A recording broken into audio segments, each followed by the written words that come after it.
Electricast. The kids are still at practice, and I have no idea what's for dinner. You can get a rotisserie chicken and 2 sides for just $15 in as fast as an hour with Walmart Express Delivery. Who said that? Who's in my house? Don't play with me, because I'm not the one. It's just your friendly Walmart announcer. This is a commercial. Oh, okay. You were saying dinner for a family was just $15? Yep, it'll be at your door by the time you get the kids home from practice. Order now. Welcome to your Walmart. Subject to availability, restrictions and fees apply. Now that was a helpful commercial. McDonald's meets the Minecraft universe with one of 6 collectibles and your choice of a Big Mac or 10-piece McNuggets with spicy nether flame sauce. Now available with a Minecraft movie meal.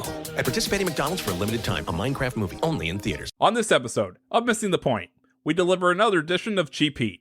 Mike, Dave, Ray, and Craig look back at one of the most famous and infamous moments in the history of professional wrestling, the Montreal Screwjob. From the very beginning of the feud between Bret the Hitman Hart and the Heartbreak Kid Shawn Michaels, to the fated night in 1997. We'll look to find the causes and ultimately assign blame to one of wrestling's most famous moments. But first, some housekeeping. Missing the Point is a 1-hour weekly podcast recapping the biggest stories in the world of sports with a New England flavor. The show notes and transcript of today's episode can be found in the description box below, as well as on our website, www.mtpshow.com. If you're new to the show, consider subscribing. It's the easiest way to see when we publish new episodes. We are on iTunes, Spotify, Google, and wherever you get your podcasts. Be sure to rate us and leave a review of any of our shows. We always appreciate your feedback. Let us know how we're doing. Also, be sure to follow us on all of our social medias. All of our links will be in the show notes. And check out our brand new website, www.mtpshow.com. That's mtpshow.com. And now, this is Missing...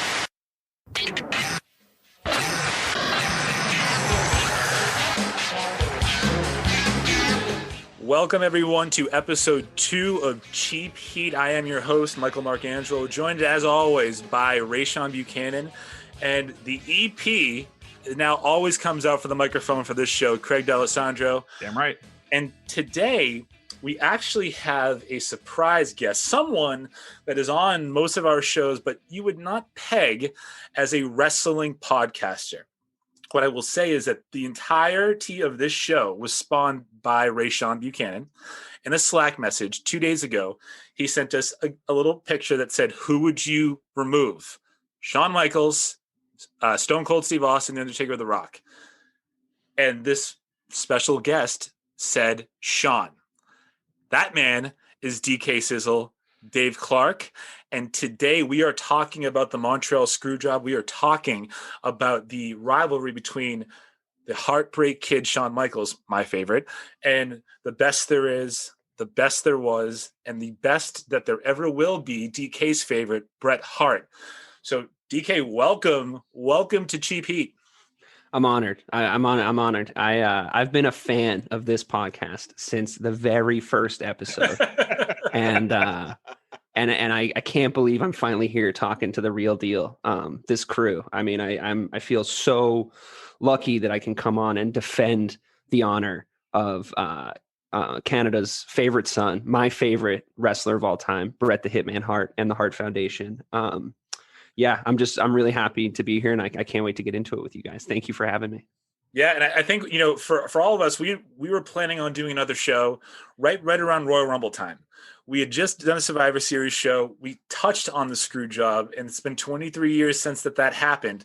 But we are now approaching the 11-year anniversary of when Bret the Hitman Hart made his return to WWE television and made amends with Shawn Michaels. So we would have just passed the Screwjob anniversary too, right? That was in November. Yeah. We touched on the Survivor Series show, but we didn't do a dedicated show. But leave it to Ray to stir the fucking pot and to bring you out of the woodwork to just go after my boy Shawn Michaels. So the topic of today's show is going to be the events leading up to the screw job, the actual screw job itself, the aftermath for both competitors and even Vince and the company. And then I think finally, the conclusion of this show, we will say who's to blame. I will give you a spoiler. I blame Bret. DK blames everybody but Bret. I mean, I blame Vince. If I had to pick one person, I blame Vince. I think that it's tough to peg anyone else with individual responsibility. I think there's a lot of people that had hands in it. I think there's people that were bystanders and let it happen that shouldn't have. But if I was going to bring charges in a court of law or in the squared circle, it would be with Vince McMahon. Okay. Now, with Craig and Rayshawn, we're talking about two of the greatest in-ring performers in probably wrestling history, right? Bret Hart is a top 5 in my book. Shawn's number 1. I just think he was as an all-around performer. But for you guys, when we're talking about Bret, we're talking about Shawn. Craig, will go to you first. Like, what comes to mind?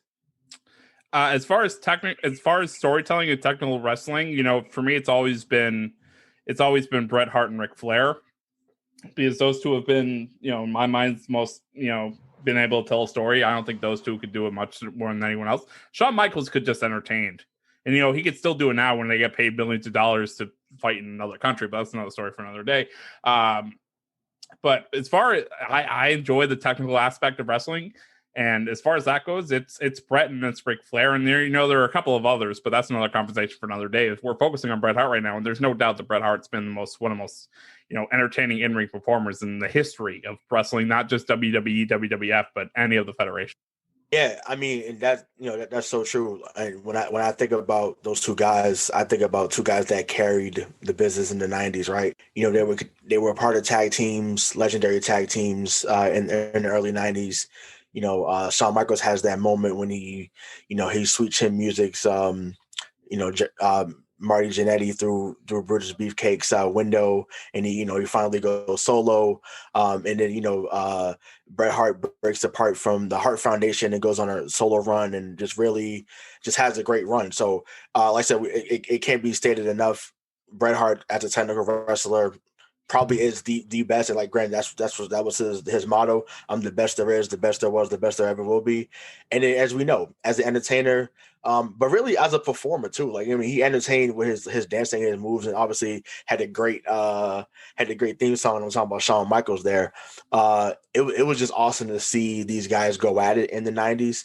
And really, I mean, the rivalry really lasted really over 20 years. It wasn't just something that happened through the '90s. Like, it was at its peak in the '90s, obviously, because they was both peak performers. But like I said, I just think about two guys that carried the business in the '90s, and the business is not where it is today had it not been for that rivalry at that time.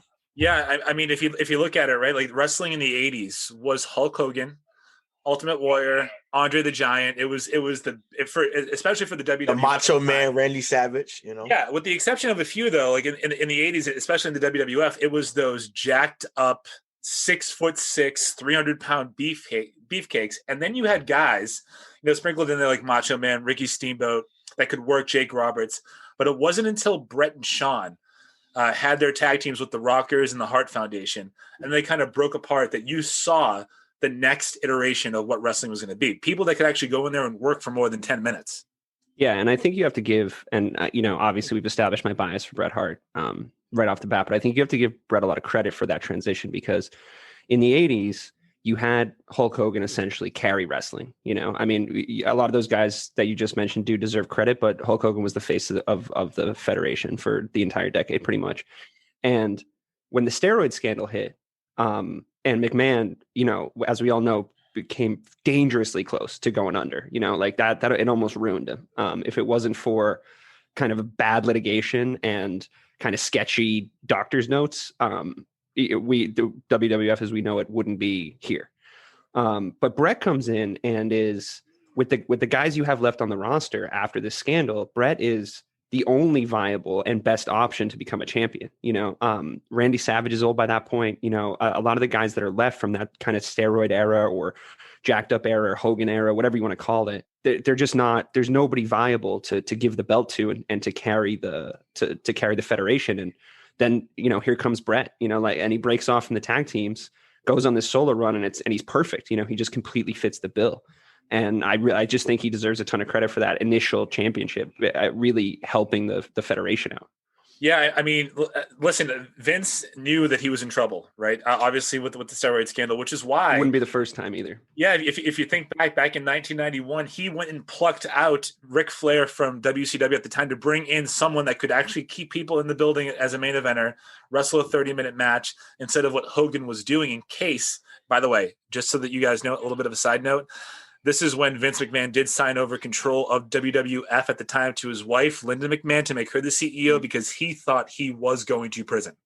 So he wanted to keep the company afloat. Because he had his hands on the steroid stuff, right? Like the charges weren't being brought against the WWF. The charges were getting brought against Vince McMahon for supplying his athletes with. Because he did start like a weightlifting federation, and that's where it all spawned from. And that weird urologist in Hershey, Pennsylvania, or whatever was going on. It's all very strange. Yeah, it's all very. But this, I mean, this is another thing, right? Wrestling is not a sport, right? So how can you say that steroids should not be allowed in there? Like they don't drug test you at the Emmys. They probably should, but they don't.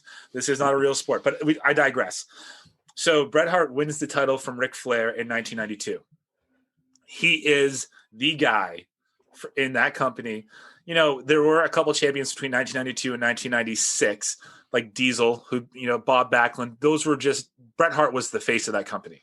Now, correct me if I'm wrong, Mike. He was the Intercontinental champ before that, which I think was typically given to it was kind of a technical wrestler champ or, a belt that you would give to somebody that wasn't from the US, and you wouldn't usually see that leap, right? Or am I totally off base there? Well, that title was the workhorse title, right? Like guys like Ricky the Dragon Steamboat, who never won a WWE championship, but Macho Man Randy Savage did. He held that title first and then went on to be a WWF champion. So the theory here is, and you can jump in if you want, Ray, is that if you were good enough to be Intercontinental champion, it meant that you could have a 25 to 30-minute match.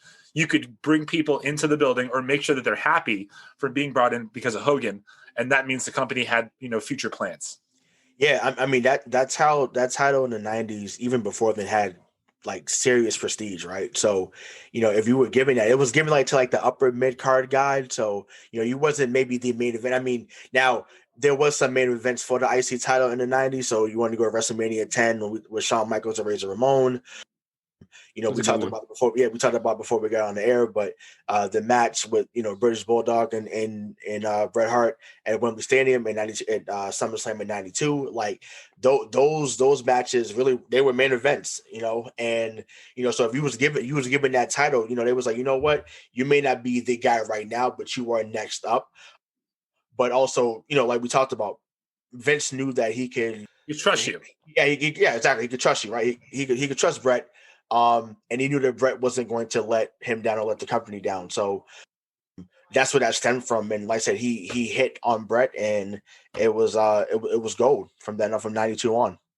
Yeah, and the same thing, right? So these two, Bret and Shawn, were pretty much placed on a collision course the second they were both in WWF, right? Their tag team, their tag teams were identically relevant and popular with the fan base. When the Hart Foundation was bad, everybody hated them. When they were good, everyone wanted to see them win.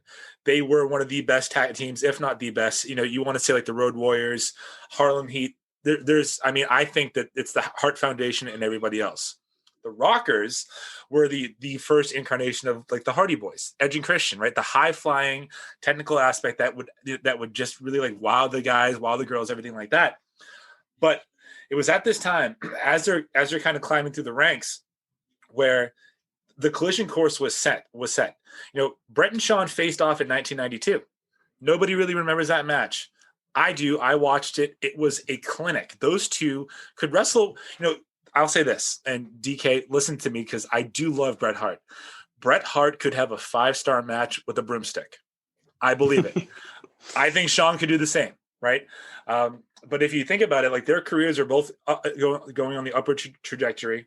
Bret Hart is champion. He gets screwed out of the belt in '93 because Hogan comes back and they want him to beat Yokozuna at WrestleMania 9. Go ahead. So I have something to say about this. So however long Bret has the belt for at this point, right? It was a year, maybe less. Yeah.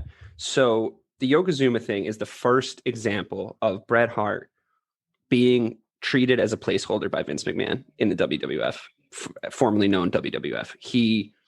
is always, and this is where it starts, always used as a champion until Vince thinks there's something better to come along. And it's, to me, a little disrespectful to Bret Hart. And at this point, Bret's always loyal. With that'll be a through line to what we say through the entirety of this podcast. But this is where it starts. There's stories, believe who you want, but there's stories about his interactions, Bret's interactions with Hulk Hogan. Vince McMahon allegedly told Bret that Hulk says he'd never drop the belt to you. You're not fit to lace up his boots. He's only going to drop the belt to Yokozuna. He confronts Hogan about this. Vince says, "Oh, you just heard what you want to hear, Bret." That to me is the very first seed planted by Vince that says I can treat Bret Hart however I want. It's the preamble to the Montreal Screwjob. So it's important, I think, to point that out, because Hogan still got the clout. It's funny. Yokozuna's not talked about as much as today as he was popular at the time. He got really big really fast. No pun intended. And his popularity was undeniable. But Bret was the champ. He was the champ for a year, and he should have gotten some sort of respect to try to get that belt drop back to him. Something like that should have happened, or Hogan should have dropped the belt to him. Maybe Yokozuna takes it off him after that. You could have kept that storyline going. It's the first example of him getting skipped over by Vince, and it's certainly not the last. Right, but I think that's how Hogan was at that time. Because even whether it was WWF at the time or WCW, if Hogan didn't feel that he could draw money with you, then you got put on the back burner. And so, and Bret wasn't Bret yet. I get right, that. Yeah, exactly. And I think that's what happened. So, remember, Taker comes in, it's not about Taker, but we talked about it on the last episode, but, Taker comes in, it's like, man, this guy's 6'10", 320, well, that's what he was being billed as. And, he drops the title the next year to him at Survivor Series. That was his first championship run. So it's like, it just goes back to that. If they don't think you can draw money, and they think, and granted, like you said, Bret wasn't 6'8", 320 pounds. He was 6 feet, 234, 240. So, not a small guy by normal stature, but compared to what most of the guys drew money, he wasn't a Warrior. He wasn't Andre the Giant. He wasn't any of those guys. So, Vince for the longest time hasn't put stock in guys that are that small, except Bret and Shawn. And I say it started with those guys, so that's what happened. But did his draw in Canada? Was his draw in Canada big at that point yet? No. Did he have that kind of pull yet? So, well, he was definitely bigger.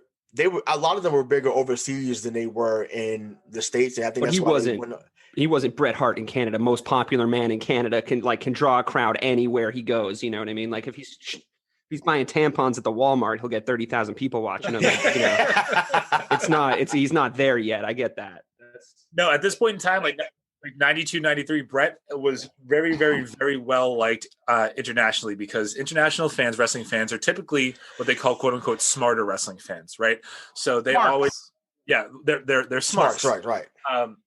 So he was always beloved. I think what we saw there in WrestleMania 9 in 1993 was just a byproduct of Vince going back to the well one too many times with Hogan. He thought he was going to cash in on Hulkamania one more time.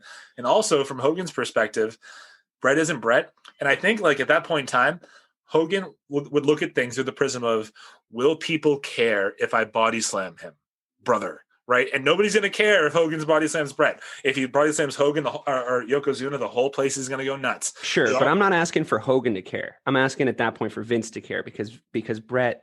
Well, the two were tied. I mean, sure. I get it. But Bret did pull him out of the steroid era mess that Hogan got him into actually got him off of at the end of it. Right. But that he was representative of. Bret did save the company in some ways there, So I'm just saying Vince again is where I'm pointing the blame. I mean, it's easy to blame Hulk Hogan for a lot of things. He's done a lot of terrible things in his life, but the blame for me again starts there with Vince and ends at the screw job with Vince. But yes, go on. But I mean, do you blame Vince though?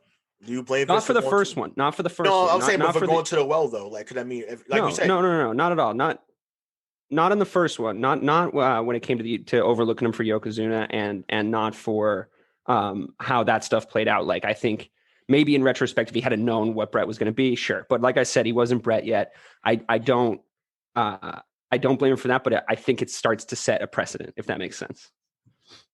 Yeah, I think so too. And then now we fast forward to 1994. It's WrestleMania 10th anniversary of Vince McMahon's biggest gamble in the wrestling industry that has paid off.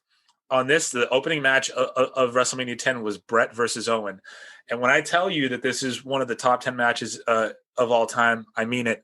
I mean, the story that they told without saying any words in that match was incredible. Bret did the job. He put his brother over, which catapulted Owen into about a year-long feud with Bret. And then he had another great match with Superflex from the top of the cage. Can't forget that. Yeah, that's SummerSlam '94. Yeah. Mm-hmm. And then, but at WrestleMania 10, Bret wrestled twice. He was in the main event against Yokozuna for the WWF Championship and won. But people don't really remember that. What they remember from that night is a little thing called the ladder match between Razor Ramon and Shawn Michaels, which stole the entire show. A little bit of a backstory on that. That match was not the first ladder match in WWF history. It was the first televised one, but it was proposed by Bret. Bret said he thought he and Shawn could steal the show. And what happened was Shawn was in that meeting. Shawn went to Vince and said, I want to do it with Scott, his buddy. So they did it. They stole the show. That's where real tension starts arising. But just for you guys, Craig, WrestleMania 10, what is your biggest takeaway? I do remember that match happened, and then nobody cared about the rest of the card. That match just dominated that entire card because you had Razor Ramon, who was the biggest, one of the biggest heels at the time. It might have been his biggest match to that point. Then he had he was the biggest heel at the time. He was like my first heel. I remember him so clearly. It's like my first big heel. And then you had that match, which went for a while, and then it seems like everyone just forgets the rest of that card even happened. I remember the Razor Ramon Shawn Michaels match more than even the Owen Hart and Bret Hart match now. Although it was a great match, like I'm not saying that it wasn't, obviously it was, but they were two of the best at that time. But that's where that coin phrase, Mr. WrestleMania, that Shawn Michaels was dubbed, that's where it began. And yeah, to put it to, you're in Madison Square Garden, the biggest stage. Really, in like when it comes to WWF, like that's their territory. Like no other company could come in there. Like that's another fun fact.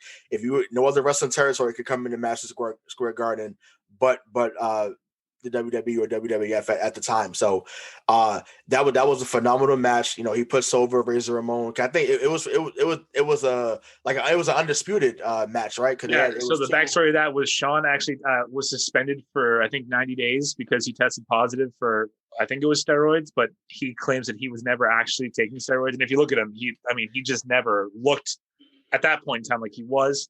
Really, his whole career. Maybe except for the run in 2002, maybe when he came back, he was a little jacked. He was super jacked in 2002. He was sent home, and Vince said, we need the belt. And Shawn said, I have it. Come get it. And so they created a new belt for Razor, and this was like the unification match. The reason why I bring this up is I think, Dave, just to keep telling the story about how much parallel there was between these two careers, because they were both in a perfect world, there would be in one generation a Shawn Michaels and then the next generation of Bret Hart, or either or. In the 90s, they were both there at the same time and they both couldn't be the man. So now, we're coming off the heels of WrestleMania 10. The next couple of years, things get a little bit hairy for Shawn. He was obviously he will even tell you that he was a bad person backstage. He didn't have his personal life in order. There was a time in 1995 where he mouthed off to, I believe it was a Marine at a bar and was jumped by 10 people, got his ass handed to him. He then had to relinquish the title again because he wasn't fit to perform. All the while, Bret is the workhorse. Yeah, Bret claims himself he missed 2 days in the entirety of his WWE career. He's ultimate professional. Always showed up, always delivered, which brings us to Royal Rumble 1996. Shawn had already won the one back in 1995, gone into WrestleMania 11, lost to Kevin Nash. Diesel, that's his friend. It's fine. So just to interject here. Sorry. At this point, if we're skipping ahead, yep. Lex Luger's already stolen SummerSlam from Bret, right? At this point, because that was in 95. He stole the Royal Rumble from Bret in 1994, which is why so they try him out as champion. It doesn't work. He can't put asses in seats. They try, like you just mentioned, Diesel out as champion. It doesn't work at all because they have the famous what do they used to call it? The house party, the house viewer thing. Oh, in your house thing that did like the worst numbers of a pre-recorded WWF event like of all time. They immediately get Diesel out both times. Both champions don't work out. Who do they go back to? They go back to Bret because he's like Mr. Consistency, like you were just saying. He's a good company man. And at the start of the 90s, he's a good company man. With the Yokozuna stuff, he's a good company man. After Lex Luger turns out to suck, he's a good company man. After Diesel turns out to not be able to sell tickets. And that then brings us up to date. I just do want to skip that stuff because it's important for Bret's resume, I think. They were so desperate to make Lex Luger work. It seemed to me that they were desperate to make anyone but Bret work. That's how I view it. That they did never put the belt on Lex. No, did they not? No. Well, but I'll tell you why it was confused in my head. Because Bret Hart is Mr. SummerSlam. So if he loses at a SummerSlam or at a Royal Rumble, that feels almost worse to me than a WWF championship. So you know what it was with Les Luger though, like because now we already talked about Hulk Hogan going away and not being that guy, and we're trying to figure out what's going to be next. They were looking to make Lex Luger the next Hulk Hogan. Yep. That was the problem. The Lex Express. The Lex Express had the tour bus, and he's wearing the red, white, and blue. They sent him all around the country. That's right. Yeah. So it was just like he just didn't have the personality, or he couldn't draw the people in like. But that year that they're doing that with Lex Luger, Bret Hart's working away and gets feud of the year with Jerry Lawler. And that's the best storyline of that year, like that's the best thing that we see all year. So it's like, you can keep skipping him, you can keep looking him over, but he's your best option still, because like you said, Shawn's out of the picture by his own decisions at that point. So right, and I think that sets up for what happens for WrestleMania 12. So yep. So great segue, Ray. So Shawn Michaels wins his comeback match in the 1996 Royal Rumble. He goes on, and they're going to then. This is a story that we all wanted to see. It was Shawn Michaels against Bret Hart. Both of them were baby faces. They're good guys. So what the WWE did here in the lead up, they made Shawn look like Jean-Claude Van Damme. I mean, if you go back and you look at some of the video clips, he was doing upside down push-ups. He was just doing everything. And they sent a film crew up to Calgary to show Bret training, but he had just had I think like meniscus surgery. So they got a clip of him running, and he was running in the winter. He wasn't running fast. He looked like an old man. They had video clips of him swimming. He can't swim. He admitted that, and so he felt like Bret felt like they did like Rocky montages, right? Like that was the big thing. Like they were trying to running up the bleachers. Like I said, doing the upside down put. It was unbelievable. Mm-hmm. So Bret feels like WWF is pushing Shawn at his expense, and he felt disrespected by the way that he was being presented. This was the first of what was supposed to be 3 matches. Behind the scenes, Bret agreed to drop the belt and help launch Shawn, with the understanding that this would set up a series of 3 WrestleMania main events, culminating with Shawn beating him for the second 2 out of 3 times at WrestleMania 14. So this match, 60-minute Iron Man match, had never happened in WWE before. Vince was very, very apprehensive to put an hour-long match on a pay-per-view. Business was not great at this time. WCW was really just – they weren't kicking their ass yet, but they were getting all the stars. They already had Luger. They already had Hogan. They already had Sting. Ric Flair, literally the list goes on. Did the championship steal happen with the women's champ yet? Yep. So in 1995, that was 95, right? Yeah. So in 1995, Alundra Blaze defected to WCW, showed up the belt in the trash as Medusa on live television. This is very important. I'm glad that you brought it up, Dave. On live television, on a live Nitro, she said that this title was meaningless and dropped the WWF Championship into the trash can. That's an important little tidbit to hang on to. I knew it was going to come up. So once we get to the screw job. But I want to just say WrestleMania 12 Iron Man match. Those two put on. I still think if you have the attention span to go back and watch this, for me that match is perfect. It's probably the best main event of all time, I think. It's absolutely perfect, and it's because those two were 1 and 1A in my opinion. And I know Bret is your number one, DK, but he could not. I mean, I did say earlier that he could have a 5-star match with the broomstick, but that match told the story of all stories. Even though, obviously, spoiler alert, it happened 30 years ago, but even though Sweet Chin Music ends it for Bret that night, it's my favorite, probably my favorite Bret Hart match. I have a couple in my head, but I think it's probably my favorite Bret Hart match. Like you said, if you have the stamina to go back and watch it, as far as a balance of styles, high flying, acrobatic style versus perfect technical wrestling, submissions, and just expert storytelling from both guys. So if you do have the patience to go back and watch it, if you wanted to get somebody into into wrestling, into WrestleManias, into anything like that, and they have a spare hour, that's the match I would show them. All right, Ray, I saw you nodding your head over there. Ray, what are your takeaways from the Iron Man match? No, that, like you said, it's a top 5 match of all time. See, to me, the best match of WrestleMania does involve Shawn Michaels, but it wasn't WrestleMania 12. It was actually WrestleMania 25, but we'll get into that another time.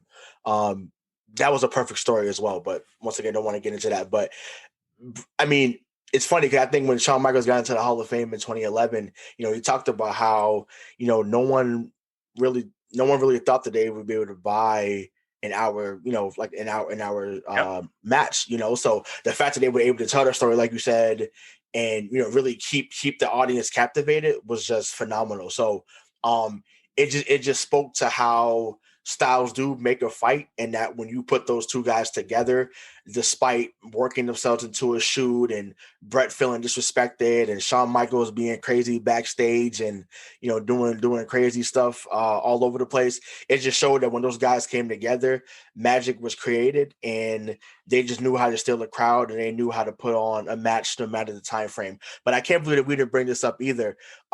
His entrance, my God, his entrance coming in when, listen, I want to make it clear. There's no way in hell I would have zip lined down to the ring. No way, no how. Like, granted, I don't know why he chose to do that. There's a story that Vince chose to do it, beforehand, which I guess you can give credit to Vince, that Vince won't do anything that he's not willing to do. Hence is why I think that's why the screw job came, but we'll get into that shortly. But man, I mean that was just phenomenal in itself. Like, I was captivated by the entrance in itself, and it's like, oh, Shawn Michaels coming down, it's just so it was just like, I'll never forget that. And then, like I said, at the end when he says, the boyhood dream has come true, and it really did. So like I said, phenomenal match overall, great story told, and like I said, we really found out the best was still yet to come. The face-off at the start, like, it had the heat of a Muhammad Ali, George Foreman, Rumble in the Jungle boxing match. Like, they're facing off. They don't even dislike each other really by this point. Nope. Not to the degree that they're going to. Maybe something's bubbling for Bret already, but I remember so clearly being a little kid and watching this. I mean, we're all the same age for you guys at home, and like, we're all kids when this is happening. Like, we're talking elementary school here. I was 8. I was 7, I think. And I remember their face off so clearly. You could feel it. It was electric, and in the sports entertainment world, in WWF wrestling, to create something that tense as their face off before an Iron Man match is so rare and difficult to do. And a big part of it, I think, was because they were about to do it for a goddamn hour. You know what I mean? Like, these two guys knew they were in for it. Yep. They knew they were in for a hell of a workout, some pain, and probably both of their best matches ever. So it's sad. Like, what Ray was just talking right there. It makes me sad sometimes when I think about the animosity that eventually grew between these two guys. They kind of never really got any closure, not in any real sense, because they elevated each other so much, and this is the prime example of that. Like this WrestleMania is the prime example of that being such great foils for one another, and helping each other out so much, because they, like you said, they're perfect. They're both perfect. You could analyze that match from top to bottom, and you couldn't find a mistake from either guy. You know, they keep each other safe. They pull off every single move, and like Ray was saying, they tell the story. So it's like It's amazing. I think the best part about that match for me is that nowadays, if you have a 60-minute Iron Man match, like the ending is like 5-4. That was 1-0, and it went to overtime. It took 63 minutes or so for one of them to keep their shoulders down for 3 seconds or longer, or to tap out. So that's how you protect the loser. In a sense like that, it was only for 3 seconds, right? It was one kick, 3 seconds. And there was a timer, right? Am I remembering this correctly? So time expired. So how this match unfolded was time expired while Bret had Shawn in the sharpshooter. That's right. Bret's walking down the aisle with the title, and Gorilla Monsoon comes out and says, "This match will now go to sudden death." And within 3 minutes of sudden death, Shawn sweet chins him 1, 2, 3, and this is where one of the biggest seeds was actually sown for this rivalry. Shawn can be seen and heard when he has the title. Get him out of my ring. Saying, "Get him out of my effing ring." Bret heard it. I love it, though. I love it. Get out of my ring. He was saying, "This is my moment. I'm the man. Though. I'm the champ, baby." This is my moment because and I'm not trying to let Shawn off the hook, but maybe he was just excited. I mean, I would take that personally too if I was Bret Hart, but you should be excited though. That is, that's your first world title run. Like, I want everybody out the ring except me and the ref. Raise my hand. Let me go. And he could have been a little nicer about it. I mean, Bret was putting him over. I mean, I guess, but it's a cutthroat business, baby. As we'll go on to learn. As we find out very quickly. But I mean, for that night, I mean, I'm not gonna lie, I probably would have said something close to that. Like, I'd have been like, I'm the champ, like I am the man. And I mean, since I'm a jerk when it comes to stuff like that, I probably would have been like, now I'm the best there is, the best there was. And oh my God, can you imagine if he said something like that? That rivalry would have accelerated a lot faster than it did, man. That would have been too far. That'd have been beautiful though. I think the goal of any wrestling match or moment is to suspend disbelief, right? Is to make everyone at home think this is actually real. Like they make you forget that this is all work. Right. I think sometimes that does transcend to the athletes in and of themselves. I think Shawn's a dick. I think he was a dick then. I think that was a dick move for him to pull. I think, before this match, it was understood. Bret had let everybody know that he's going to take some time off. He had not taken time off in 10 years. He was filming a TV show that was canceled. Well, he was gonna go. He was gonna leave, and he and Shawn had agreed. You know what? After this match, the boys already think that we hate each other. Let's keep doing that.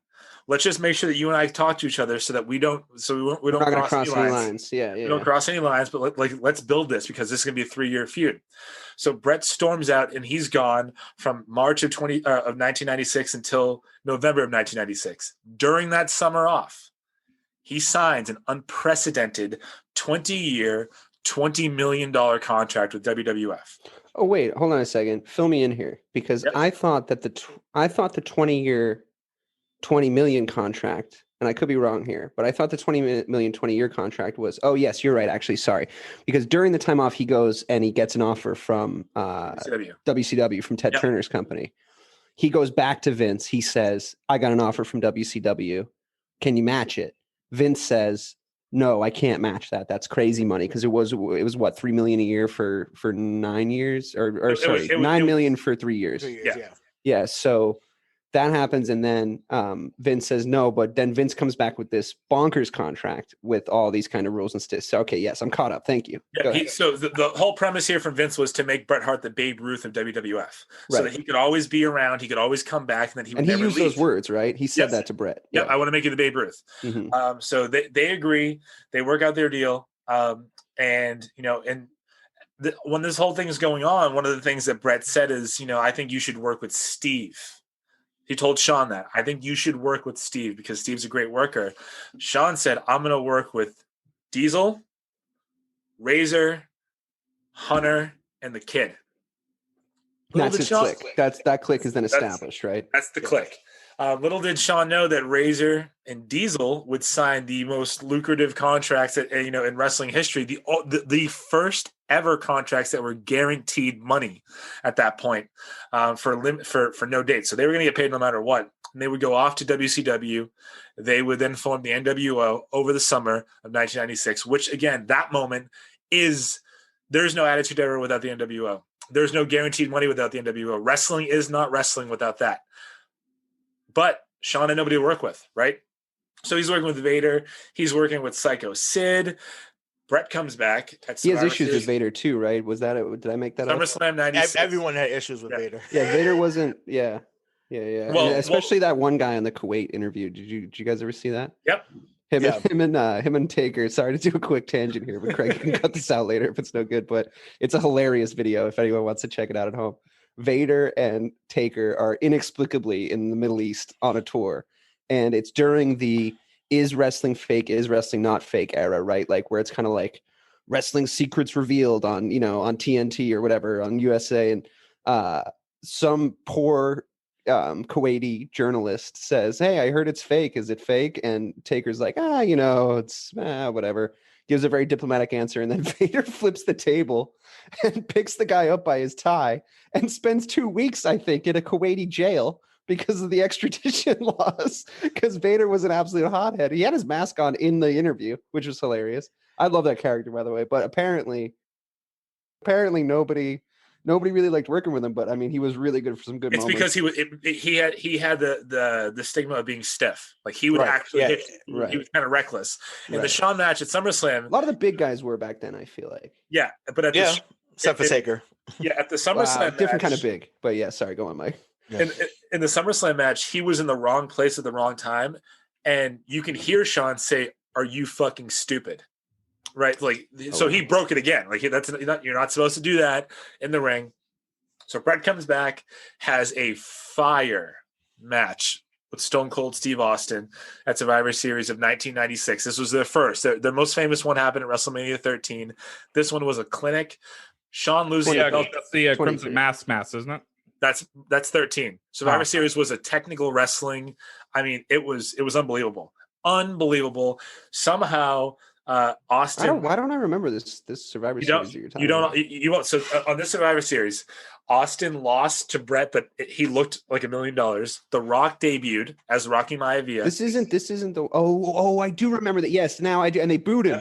96. They booed him. They booed The Rock for this was his debut. They booed him. Yes, I remember. He comes out looking like a moron. Looked with ridiculous. His little blue and white tassels. Okay, it was awful. Okay. I'm caught Die, up. Rocky, die, all that stuff. And right. Also, it's the most visceral crowd in the world. It's Madison Square Garden. Those are the smartest of smart fans. Well, Vince McMahon always said it's the yardstick for the WWF and WWE. It's if you get over Shawn's getting booed at Madison Square Garden. If this guy's getting booed, if this guy's getting cheered, that's what we go with. This is the crowd, right? Like that's always been his yardstick. So the entire 1996 boyhood dream run by Shawn Michaels hated. He was miserable because he was not the clean-cut babyface that they were making him out to be. He wanted to be edgier, but Vince wouldn't let them. So coming into Survivor Series 96, Shawn's actually booed. He loses the belt to Psycho Sid. He comes back in January of 97, Royal Rumble. He wins his title back, thus setting up Bret versus Shawn #2 at WrestleMania 13. The plan is outlined. Bret's going to go over. He walks up to Shawn, says, "I'm really looking forward to working with you. Thank you for doing me the honors. And we're going to keep this thing going." And Shawn said, "I'm not doing it." I'm not going to put you over. I'm not putting you over, right? Yeah.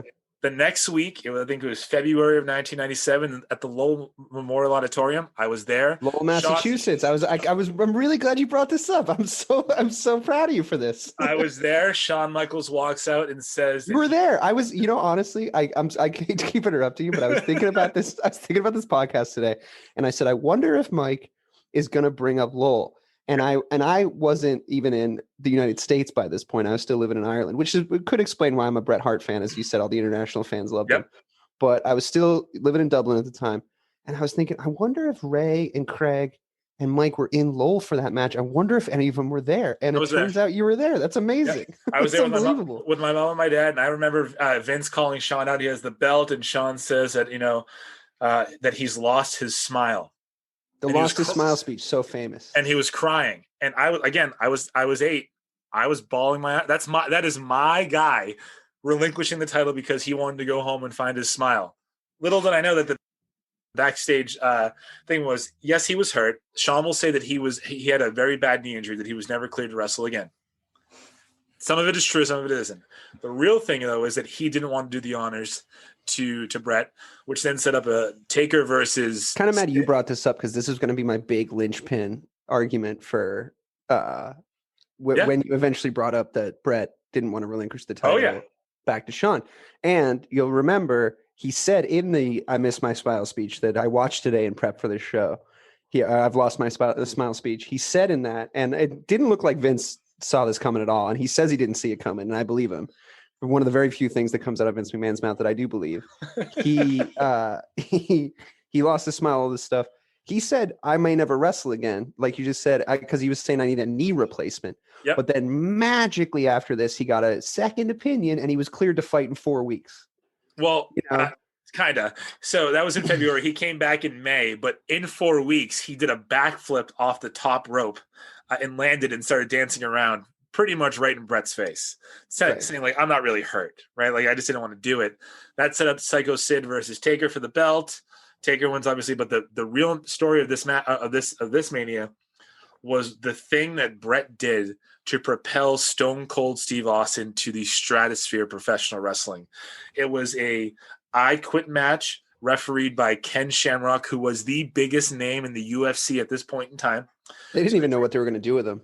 No. They were like, oh, we got him signed up. I mean, I guess make him a ref. You know what I mean? Like, they were trying to legitimize this match and make it feel as real as possible. And I think it worked. What do you think? Yeah, totally. And the beginning of the kind of, and, you know, as you know, and like, I'm a big UFC MMA guy, and we haven't had an opportunity to do a ton of UFC preview stuff, but this is the beginning of the crossover, kind of in the meta crossover, you know, the ideological crossover between the UFC and the WWE. And long before you young kids at home listening, long before Ronda Rousey makes that transition, Ken Shamrock goes over there. They had just no idea what to do with this guy. And which is what I think you guys were saying, what everybody was saying when Ronda went over there, which is, I think it's going to be a Ken Shamrock situation. You know, it's like it's a different sport. It's a different set of skills. And yeah, Ken was a square peg in a round hole over there. But I love that he's the referee. I think that was the point where John McCain was still calling it like human cockfighting and stuff like that. Yeah. No, I mean, the UFC was in its infancy, but it and, you know, you say it legitimizes it. I think the WWE letting a UFC guy in legitimizes the UFC a lot, you know.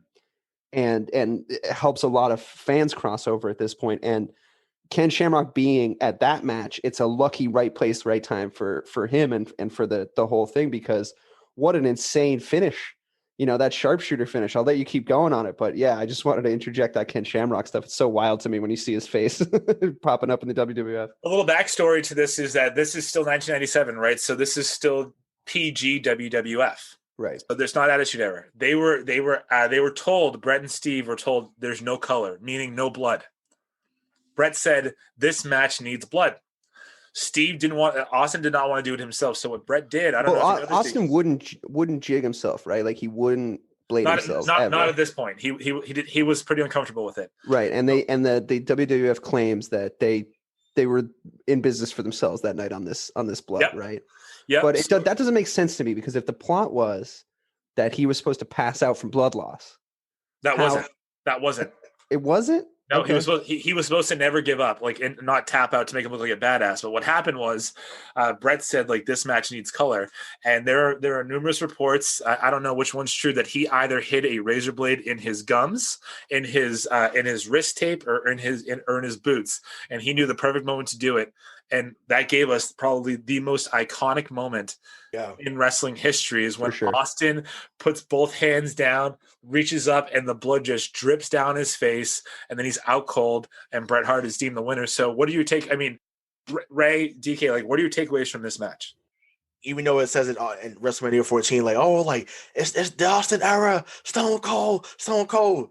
It wasn't really 14. It really was 13 that really dawned the Austin era. And like I said, we could thank Bret Hart because obviously, with Stone Cold, his iconic moment really was the year before, the King of the Ring, when, he goes over against Jake Roberts, and then he comes up there with Michael Hayes from the Fabulous Freebirds. He's like, talk about your Psalms and you thump your Bibles, and you say your prayers or whatever, but Austin 3:16 says, I just whipped your ass. And, it just kind of just goes, that kind of catapults him from there. And thank God he got rid of that theme music, my God. But that's all awful.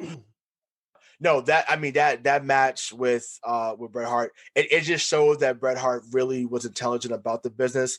I know we kind of talked about before getting on here about not having the business savvy aspect of it all the way down, but just from the wrestling IQ, so to speak, I'm not sure more people had more of a wrestling IQ than Bret Hart, to know that match needed blood, to know that Austin was a good worker, and know that Austin could be someone that drew money. Now, I don't know if he envisioned if Austin would be what he became later on that year, and then what he became in '98, and so on and so forth. But to have that foresight to say, you know what, I can work with this guy. This guy's a hell of a worker. Let's do it like this, was phenomenal thinking on Bret Hart's part.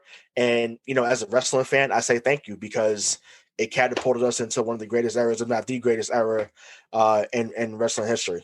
And like what I'll say, DK, before you give your thoughts on this match, because we do want to get to the screw job here, is Austin never beat Bret.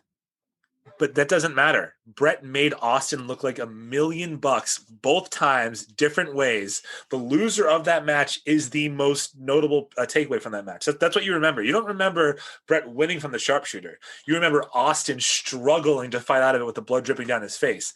That's how good Bret was. Yeah, it was a great handoff. It was an honorable thing for Bret to do, to elevate him to that point. It's the best double turn in the history of the WWF. Yep.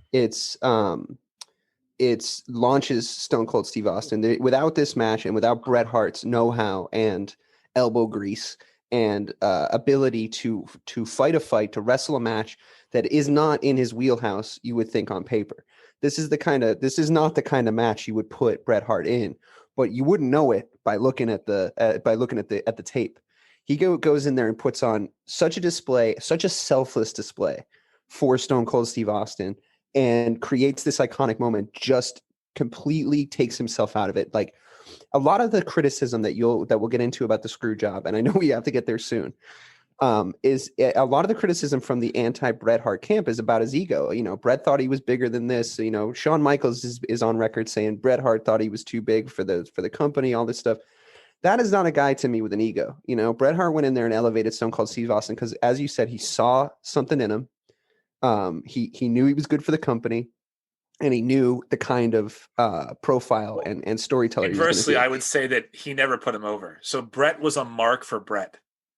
Sure, but I think that I think that's a good point. But he did end up winning the match. But I think he was, as you guys both just said, he knew what he was doing.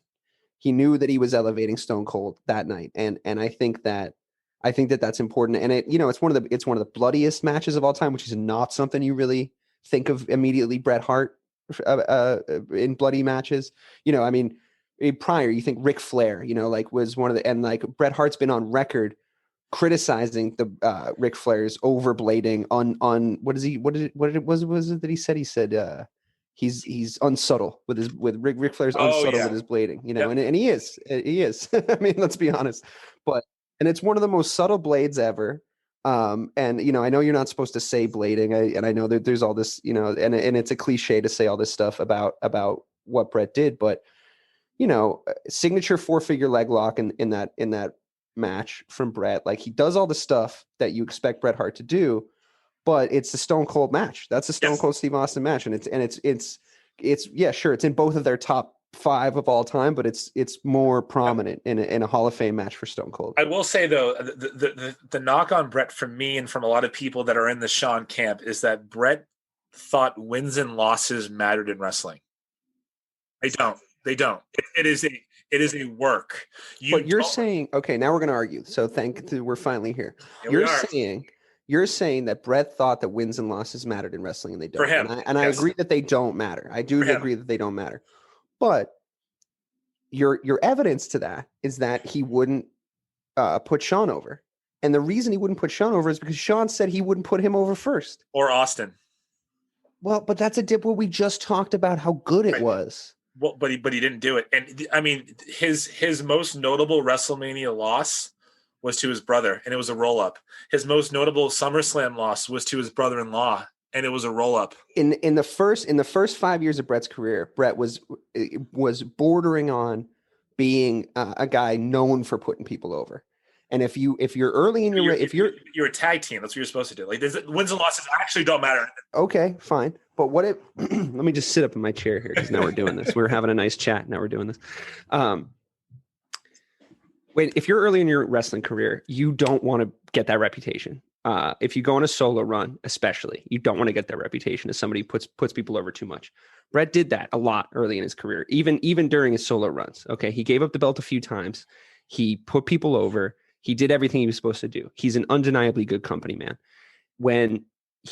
Even when he doesn't put Stone Cold over, as we just talked about at length, he elevates Stone Cold. He offers to put Shawn Michaels over and says, I'll do it, whatever needs to be done. And he walks up to him in the locker room. He says, I'll do whatever needs to be done. Like, just so you know, I'm a professional. You can count on me. This is verified from both guys. And Shawn Michaels says, that's great. I appreciate it. But just so you know, I'm not going to do the same for you. And that's what leads Bret to say, okay, well, then I'm never going to put him over. You know, I'm just not going to do it. But also at that time, neither of them had creative control. So like they can say whatever they want. The man writing the script was not in the room. Sure. But at the end of Bret's career, he had creative control, which leads reasonable, as they always say, reasonable creative control at the end of his career in the WWE before he goes to the Turner, you know, that the WCW.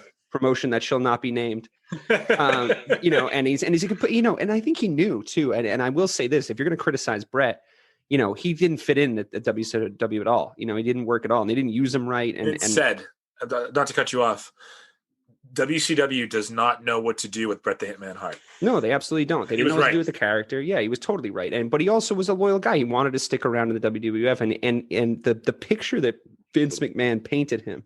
And I'll get back to the other thing in a second. The picture that Vince McMahon painted him would have been undeniably what's the word I'm looking for? Like, just you would have been greedy for that. Any career would have been greedy for that. Like, I'm gonna be the Babe Ruth of this organization. Like Vince painted that picture. He didn't ask him to. But to get back to your point, not putting people over. He's a second generation. No. I didn't say not putting people over. I said because he made people bigger stars, but right. he never lost to them. You know what I mean? Like that's genius. That's great. When he was a main of that's a good thing for a heel. Like Ric Flair made baby faces, but never lost to them as a champion. They made him be a heel at the end. It ruined him. Except in Canada. I mean, he can't be a heel in Canada. Well, the reason they made him a heel, as we all know, I mean, we're beating a dead horse here, but the reason that he became a heel is because he turned around to the entire American audience and said, "You guys suck." Yep. But and he's never coming back from that. But that was Vince's idea. Conventional wisdom would dictate that a baby face doesn't make the heel look better by beating them. The heel makes the baby face look better by beating them. A great baby face makes a great heel, and a great heel makes a great baby face. One needs the other. One hand washes the other. We all know this. The point is, Bret knew he was never going to be a good heel, and he tried. He tried to say he was a fantastic heel. I mean, he was. You think Bret was a good heel? Yeah, I think so. I think Bret was mediocre at best on the microphone before 1997. But when they took off the handcuffs and because he meant it, and they brought back like the Hart Foundation, it was like, you know what, America like is so far below Canada. I'm not even going to waste my that. That's what you're supposed to do. People were paying to see him get his ass kicked, and it didn't happen. I don't remember it like that at all. I mean, I feel like that was completely I mean, it might be because I'm a Bret Hart homer, but it might be. But I think that was completely antithetical to his message, to the kind of guy he was. It didn't feel authentic to me. It didn't match up with the criticisms he had of Shawn Michaels in the first place, like his legitimate criticisms, not his works, when he was saying he's doing vulgar stuff in the ring, and why are they cheering for heels now? Like wrestling's changing, like all these comments he was making. When you think about it, it was perfect because Bret's character didn't change. He painted the picture on the microphone that they abandoned him, and all he ever did was Bret's character didn't change though. Bret's character didn't change. His character got sold out. The Hitman Hart got sold out by Vince McMahon because I think it's one of the only times. I don't know what to do with you. It was lazy. I don't know what to do with you. I guess we'll turn you heel. I think it's one of the only times in the wrestling business where a babyface turns heel without doing anything drastically different, and it did work because he was going against Austin from pretty much March or April until July, which was the Canadian Stampede pay-per-view, which was in obviously Calgary, Alberta, Canada. Okay, do the screw job, and then we'll get into this because we have to frame it with the screw job backstory. So do the screw job. When you say the screw job, should we just get to it? Yeah, we should just get to it because now we're talking about what happened.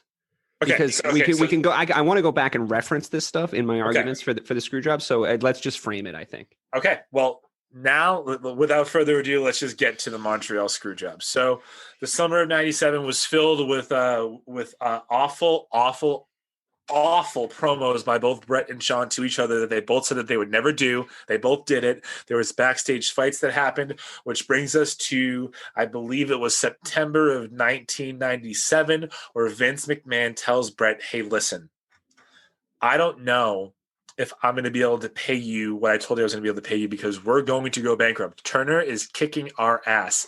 In September of 1996, it started an 82-week string of consecutive ratings defeats by WCW Monday Nitro to WWF Raw. And this was a lie. Just, we know this now, right? Well, hold on. No, it wasn't a lie. It wasn't then. WCW was really killing them. And like I said, they were losing in the ratings, but the reason that Vince McMahon wanted to get rid of Bret Hart's contract, you guys know this. I can see it in your faces. The reason he wanted to get rid of his contract is because he was planning on going public with the WWF at the time. No, that didn't happen for another 2 years. For another 2 years, but they told him that he should get rid of all his long-term obligations in order to go public to make him more appetizing to investors. But in 1997, WWF was not profitable. It was in 1998 is when they went public, right? So they went public a year later. Was it 99?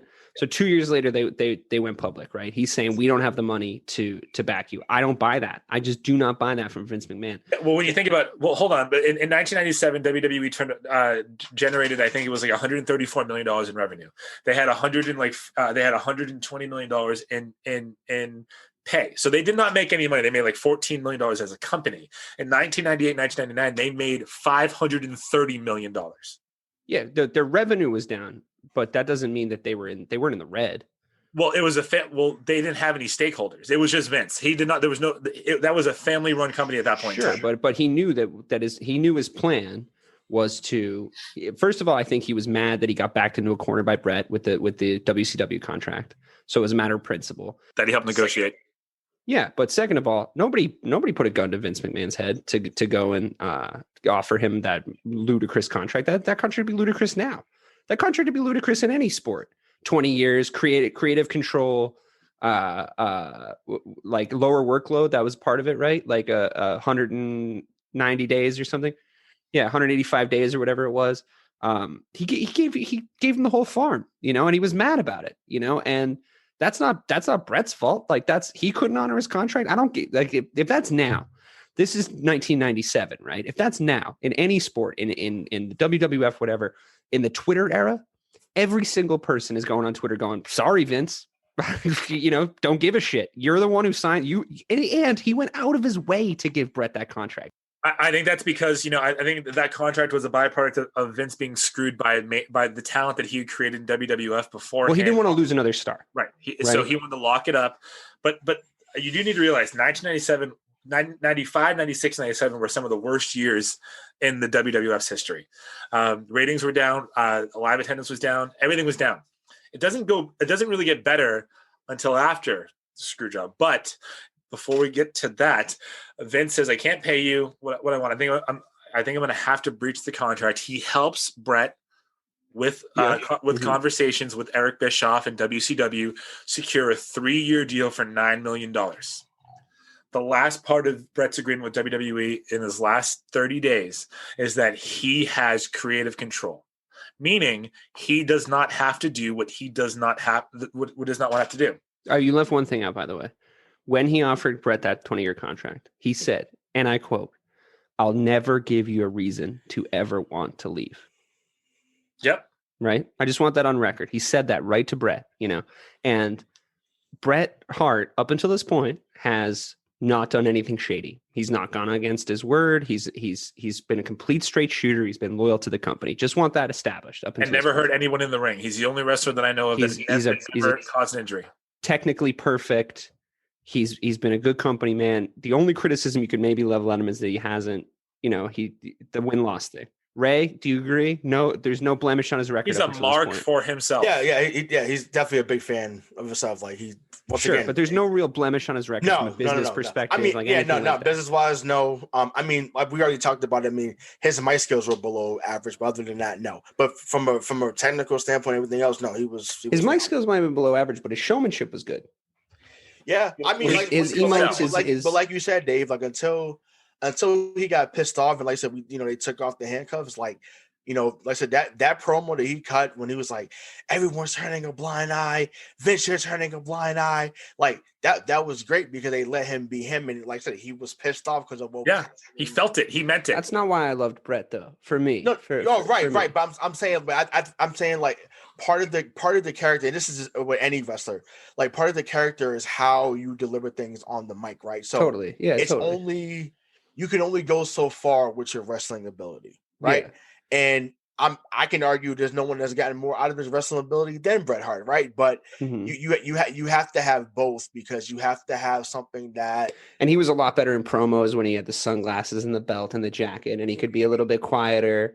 And that was kind of his image. And when he had to do it in the ring, I do agree that he, without any of that stuff on, and that is where it counts. Obviously, like anybody can cut a promo, you get 20 takes on it. But when he had to do it live, I do agree that he was subpar for sure. I think Bret always fell into the category of he was not someone who could talk you into the building. But if you were talking into the building, you saw him wrestle, you'd come back again to see him wrestle. Well, he wasn't the advertisement; he was the product. Yeah. But Shawn could talk you in, and he was. I agree. And he was a great worker. So. The stage has been set. Bret has creative control. The event is Survivor Series. It's going to be in Montreal, Quebec, Canada. The World Wrestling We're here. The World Wrestling Federation Championship match will be between Shawn Michaels and Bret Hart. 18 months in the making. I mean, this story, they literally didn't have to do any promos before. They did, but they shouldn't have because the story told itself, right? We all wanted to see this match. And leading up to it, Vince said to Bret, "We're going to have Shawn go over." And Bret said, "No, that's not, I'm not going to lose to Shawn. And first of all, I'm not going to lose to Shawn. Number one. Number two, I don't want to drop the belt. I don't think that was number one. I hate to quibble with you, but number one was I don't want to lose in Canada. Which again, it's a scripted sports entertainment product. So like, again, he cares about the wrong things when it's him. He's a mark for himself. Number one. So I don't want to lose in Canada. I don't want to lose to Shawn. Vince said, "Okay, well, what if we get the belt off you before?" He said, "No, because I've been advertised as the champion in Canada. As the champion in the pay-per-view, which is fair." So basically, fair. Vince gives all these different options to Bret and to Shawn. None of them are being easy. None of them are agreeing with each other. And ultimately, Bret suggested, "Well, why don't we just do like a schmoz finish? I'll drop the belt, or I'll just walk into Raw in Ottawa the next day and give you the belt." No. It wasn't in Ottawa. It was the next Monday Night Raw in the US that he said he would drop the belt. It was the following week, and he said it was the next Monday Night Raw, and it was, I think, in Madison Square Garden, and Vince didn't want to pay the $40,000 to tape it or whatever it was. So not the Raw after Survivor Series, but the Raw after the Raw after Survivor Series. I think so. I could be wrong about this. And then we agreed beforehand not to sit here and Google stuff, but I think it was, he agreed to do it because he was, now you might be right that he was making that up and he just didn't want to lose it to Shawn, but I think he said, I'll do it at the next American date. Not to Shawn though. No, it was like to the, what was that guy's name? The Bronx Bomber, the Brooklyn Brawler. What was that? No. He was kidding. Okay, so I know what you're talking about. He said he would much rather lose to the Brooklyn Brawler in Madison Square Garden. Right, but it was yeah, but he said he'd go in and drop the belt on that night, just like Shawn had done with his fake knee injury. Just so you know, the Brooklyn Brawler was a mid-card. Yeah, exactly. Yeah. He was. So you're right. You're right, but he did say that he would go in and drop it the same way Shawn dropped it with his semi-fake knee injury, right? And but the problem is here, Shawn wasn't leaving for the competitor. Bret was. He didn't want to leave for the competitor. He tried everything to not leave for the competitor. But he was. He was, and he was leaving.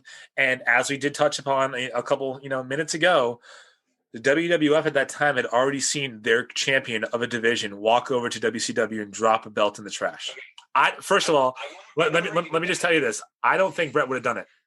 I don't think Bret. He absolutely wouldn't have. He absolutely wouldn't have. And I'll tell you something else: the WCW was in no position to do that again. They were balls deep in litigation over the characters that you had already just mentioned. Diesel and Razor that had left. That the WWF was suing them over stealing those likenesses. The WWF lost that lawsuit, by the way. But at the time, they're knee deep in this stuff, and it's they're like what was the guy's name that Brent did all the deals with? That I never did any of the WCW. I never watched any of it. What was the head of the Eric Bischoff? Eric Bischoff was saying he absolutely wouldn't have done that again. He was in no legal position to do that. That was Vince's paranoia, because Vince thinks that everyone else is as much of a piece of shit as Vince is. Well, hold on. A couple of things. When Eric Bischoff came over to WWE, he did an interview and said, "I understand why Vince would think that. I can tell you it never crossed my mind. I don't know if you believe me." Yeah, he understands why Vince would think that, because he understands how Vince thinks, and Vince is paranoid that everyone sucks as much as Vince does. There's no finish here in this match, right? So there's a meeting at a hotel room with Vince McMahon. Wait, we left out, by the way, just a quick interesting aside, when Bret Hart legitimately beat the shit out of Shawn Michaels. You mean before the match? Before the match, when he it's been heavily disputed. I think the case was that everybody was pretty aware that if they really did ever fight, Bret would kick it. Yeah, that Bret would win, and and he went. But anyway, the famous thing that nobody disputes. Jim Cornette, who we all love, I would hope, right? Jim Cornette is hilarious. I hate him, but love, hate, right? Love, hate, but you've laughed at things he said. Oh yeah, I hope, absolutely. Right? And a lot of memes. And a lot of memes. Famously says, I'm paraphrasing here, but famously said, like, Bret came back and beat the brakes off him. Shawn Michaels couldn't whip cream in a dairy factory, but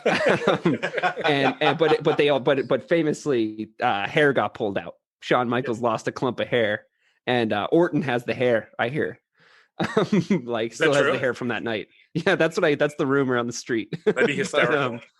Yeah, but there weren't that many people there. But then Shawn Michaels famously went into Vince's office and complained about a safe work environment. You got a crazy guy working here, whatever. So I just wanted to say that in lead up, it's the situation is not sports entertainment tense. The situation is life tense at this point. Yeah, like they went through a wall fighting each other. Like, yes, okay, cool, go on. So this is all, the animosity is real. There was, I thought we could touch on this, but I'll just say, like, there were references made by Bret Hart to the way that Shawn conducted himself in the ring, that he appeared to be stripping with and bringing little boys into the ring to pose with him. Shawn then, in the next week on Ross, kind of outed him having an affair with Sunny Days. Made the Sunny Days comment, which for those of you that don't know, Sunny was a valet in WWF at the time. She made her way around the locker room. It is there's no stories. She was actually involved with Shawn Michaels at the time. So Shawn made the comment just really to piss Bret off, cause tension, and it worked because he went home and his wife was like, "WTF, mate." Yeah, right. So now it's the night before. Okay, and we're going to try and go through this as fast as possible. It's Vince, Shawn, Triple H, and Gerald Briscoe in a room talking about how this match is going to go. And Vince literally says, I don't know what's going to happen. Like I can't let him leave with the belt. And Shawn famously said, like, what are we talking about here? And Triple H said, and I quote, fuck him. If he won't do business for him. That's a funny thing to hear from Mr. Curtain Call, by the way. I just to pop out here. I mean, to have Triple H do what I think is one of the worst displays of professionalism in the history of sports entertainment. Coming out with that curtain call bullshit. He was still getting punished at the time for this, by the way. Oh, he was being buried, yeah. And the only reason that he got back in, we all know this. I mean, we're getting into high school gossip here, but the only reason he got back into Vince's good graces is because he married his damn daughter. And that was in 2003. Yeah, but I mean, they were already having an affair by this point, I think. That was in 1999. Okay, well, maybe they texted. I don't know, but I don't even think texting was a thing yet. They were paging each other. He was still having a few nights in China at this point. R.I.P. Yes. Okay. Anyway, back to reality. Whoops, there goes gravity. Here's the thing: Triple H shouldn't have had a voice in that room. Okay, so maybe, and I don't even really think he should have a voice in rooms right now. But are you a Triple H guy, Mike? Yeah. I mean, you both are. Jesus, I'm in a hot room right here. He single-handedly rebuilt their entire developmental division and made it into a brand that actually draws money when it tours. I mean, eventually, once he was given like his third and fourth chance. So when he was champion, he was terrible. From 2003, 2002 to 2006, it was called the it was the reign of terror, and it was bad. Yeah, and the curtain call, and I know that wasn't his fault. And that was Shawn's fault, and Triple H ate the shit for it. Yeah, and he's the one who got punished because Shawn was the champion. He wasn't going to get punished. The guys that were on their way out couldn't get punished. So, Triple H ate the shit for it. But he went around and did a bunch of disingenuous apologies about it and whatever. I wouldn't co-sign a mortgage with Triple H. That's all I'm saying. I wouldn't trust him as far as I could throw him, which is not very far. So Triple H planted the bug, is what you're saying. He planted the bug in Vince McMahon's head about maybe we screw him over. So at this point in time, like that was the call was okay, we'll do it, but we just don't know when. So now Shawn Michaels is put into the I would say the worst possible place to be in Montreal, Quebec, Canada, in the ring with a guy who can clearly beat you up. I mean, Shawn. Oh yeah, they were worried he was going to actually get his ass kicked that night. Yeah. So Gerald Briscoe, who was an old school wrestler and promoter and helper with the WWF at the time, was showing Shawn moves about how to shoot wrestle, just in case he was put into a spot where he couldn't get out. So Shawn has famously said, like, it's one thing to be the person that says this is going to happen. It's a whole nother thing to be the guy that has to go out there and do it, right? And so before the match, Bret and Shawn meet, and Bret actually said, I really hope that, this is a great match. I do want to say, like, above all else, I really enjoy working with you. I'm sorry that it got as bad as it did. And they actually had a great conversation, and they actually patched it up. Which is why the famous footage in Wrestling with Shadows, Bret's like, come on, man. And Shawn's like, absolutely not, which we now know is a lie. But he's like, absolutely not. And Bret's like, I don't believe you, but like, whatever. We had this talk beforehand, whatever. I'm going to go take a shower. But yeah, it's nice. And that could have been the moment that they finally patched it up if it wasn't for Vince McMahon, but whatever. They had this come to Jesus moment, and then they went over the match, and they said, okay, well, about 13 minutes into the match, what's going to happen is Shawn's going to lock me up into the sharpshooter. The referee's going to take a bump.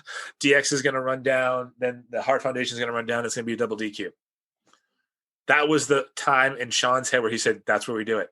That's where we have the turn happen. That's where we have the bell ring. Nobody knew. Nobody knew what was going to happen. Like the guys in the gorilla position didn't know. The guys who were supposed to be doing the cue, for those at home, the guys sitting behind the curtain, cueing the surprise wrestlers to come into the gorilla position, that those guys didn't know. The truck didn't know. Or I think maybe one guy in the truck maybe knew. Kevin Dunn knew. Kevin, Kevin, he knew. By the way, he's the worst possible human being in the history of the wrestling business. But that's a whole other podcast. Okay, so Earl Hebner is a referee. Earl Hebner is probably the most famous referee in WWF history or wrestling history because of this. And he's pulled he's pulled aside by, I believe it was Vince or someone in Gorilla saying, when Shawn locks it in, call for the bell. So that's it. But Bret had gone to him prior.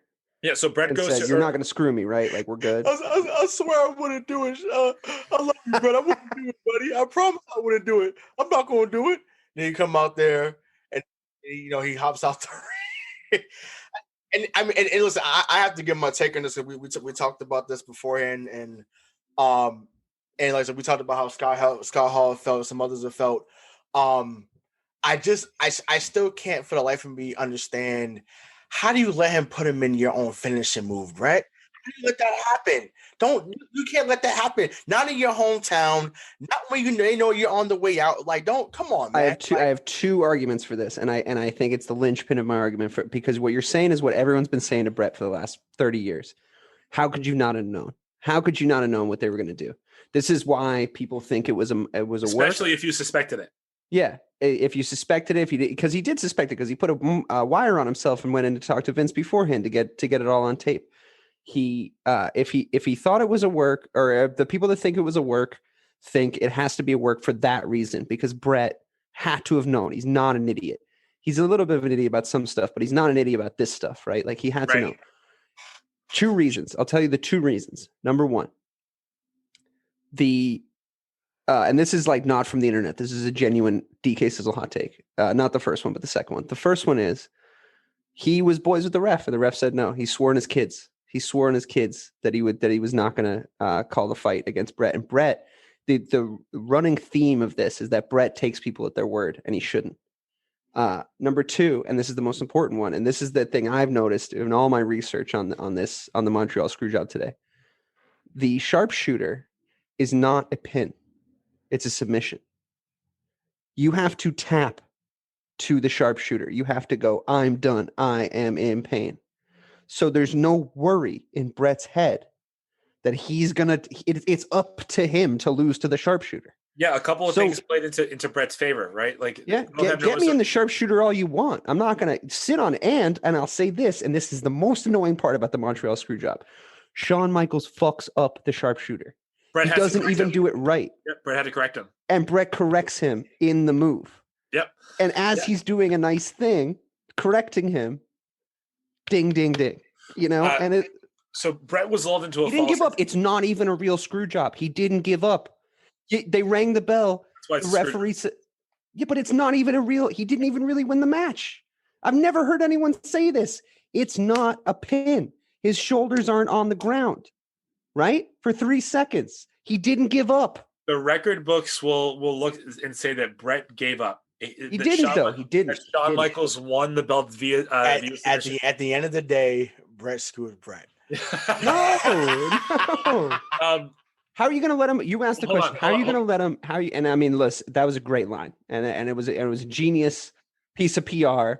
There's no beating Vince McMahon in public relations. Okay, and Bret Hart should have known that, but Bret Hart felt comfortable getting into his own submission because it wasn't a pin. Because he knew he was going to tap. And he knew that the referee couldn't fast count it, right? He was lulled into a false sense of security for two different reasons. One, Pat Patterson helped him put the match together. And he asked Pat. Pat said no. Because they consciously did not tell Patterson what was going to happen. By the way, rest in peace to the first ever Intercontinental Champion, Pat Patterson. But he was a Bret guy. So they didn't tell him on purpose. And Earl Hebner was a Bret guy, and they told him right before he ran out to the ring. They basically threatened his job, right? So if you don't do this, you're out. No, they did. They said they're going to fire him if he didn't do it, yeah. So, by the way, like what gets lost in this entire discussion is that this match was really good. It was actually it was the main event, the Screwjob match. It was 12 it was minutes. that. Yeah, but the 12 minutes, it was a real fight. Like if you talk about like the angst and the tension that they built in WrestleMania 12, go back and watch this one because it was legit. This it felt like a big fight. It looked like a real fight. Don't watch the end. You already know what happens. And even in like, once again, I'm big of crowd reaction, right? I'm not sure because I've been to a couple of WrestleManias. I've been to some other pay-per-views. I'm not sure there's ever been more animosity in one building than that night. Like it didn't matter. It didn't matter because whether the crowd was in the know. They knew what had happened. There was a section of Well, the I mean, crowd. they wanted Shawn to get his ass beat though. I Like, thought they plain and were going to simple. beat Shawn's ass. He wiped his ass with the Oh Canadian flag. which I'm surprised no one brought that up to now. I mean, when I watched it, I'm like, yo, like It's a beautiful heel move, by the way. Yeah, phenomenal. Yeah. But I'm like, wow, He's a great heel. I'm like, you wiped the Canadian flag. I said in between your legs, and I'm like, wow, and he's sneezing on it, and I'm just like, wow, like. I mean, I thought the Un-American run in 2002 was crazy with Lance Storm and Christian. But I mean, oh my God, that doesn't pale in comparison to what Shawn Michaels did that night coming out to the ring. And I mean, if the crowd could have literally jumped over the gate and just held him in between the rings and just let Bret just deal on him, then they would have, because there was not a person in that building looking for Shawn Michaels to be victorious that night at all. Like it's unbelievable. And I miss those type of crowds in wrestling. Like, we'll never get that back. And if anything, that's more criminal than the actual screw job, because when those crowds are on fire like that, there's nothing like it, man. Damn, like, I just like a crowd at this point. Forget a kind of crowd, just a crowd would be great. So, I mean, what I guess everyone knows what happens at the end. Like, Vince says, "Ring the fucking bell," right? Earl Hebner rings it. They all. And there was some sort of, and this has just popped into from my subconscious. There was some sort of reason Vince was standing next to the ring that he made up, right? Or am I just making that up? Like, why was Vince right next to the ring? That was unusual. So I